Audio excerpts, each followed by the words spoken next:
Hi there. Whenever I think of Donald Trump, I think of the immortal lyrics of Wu-Tang Clan. Cash rules everything around me. And the line, I grew up on the crime side, the New York Times side. It also gets changed in my mind to Trump ruins everything around me. Why? Well, look at the people around him, those closest to him. His former CFO, Weisselberg, is in Rikers, an infamously horrific prison. Michael Cohen was put in prison after being thrown under the bus for what's currently being discussed in New York, in Manhattan. Most of his lawyers are either discredited or have had their careers completely ruined. You look at Sidney Powell, Rudy Giuliani, Helena Haber, they're all in serious trouble. Like now, Evan Corcoran, who is being told that attorney-client privilege doesn't count. All of Trump's adult children are facing legal trouble, and they're turning on each other. Don Jr. seems more and more unhinged by the day. There's a list of political allies that are involved, like Mark Meadows, or the hundreds of people charged in the January 6th insurrection. And yes, over here in the UK, we definitely see that as an insurrection. Some of his GOP allies are still doubling down on their support of him and demanding investigations as if there's no evidence and this is a witch hunt, which just isn't true. And they're doing that for the hardcore supporters only.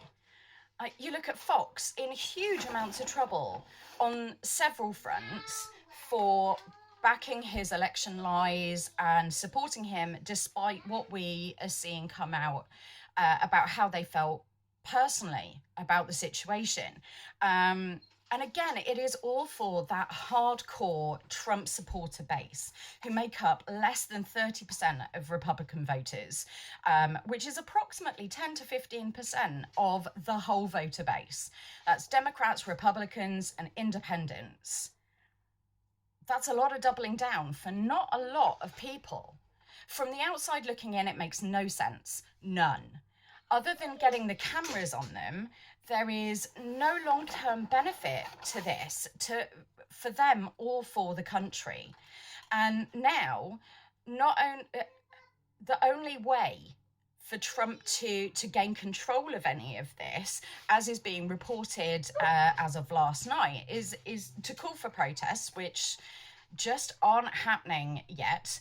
And he's doing that despite knowing what happened when he called for people to protest and go to the Capitol on January 6th, 2021.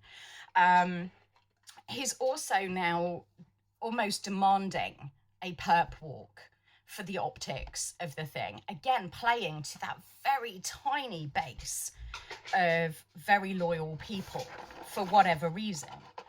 Him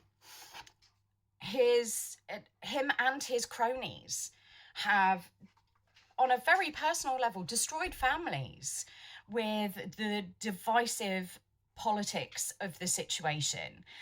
They've destroyed careers and people's mental healths just for their own gain, just for money, for notoriety. The sooner those close to him, or those who want to be close to him, say the quiet part out loud, stop sending private text messages and say it on camera, say it and be loud and proud that Trump ruins everything around me, the United States can start to heal and move on from what from the outside is a horrific period in your history. You can go back to living up to being the self-appointed leaders of the free world instead of what Trumpism has made America look like to the outside world. Now, we've all known someone like this, someone who is willing to throw other people under the bus, who is willing to watch, metaphorically, the world burn, rather than admit that they were wrong or admit that they had ulterior motives. We've all known someone like that. I've known a few. And people follow them despite all evidence, despite seeing what they do to people who stand in their way. Please take mine and Michael Cohen's advice and run. Just get out of there. Don't get swept up in it, because your turn will come. They will throw you under the bus if you don't. Thank you for your time today, and I will speak to you soon.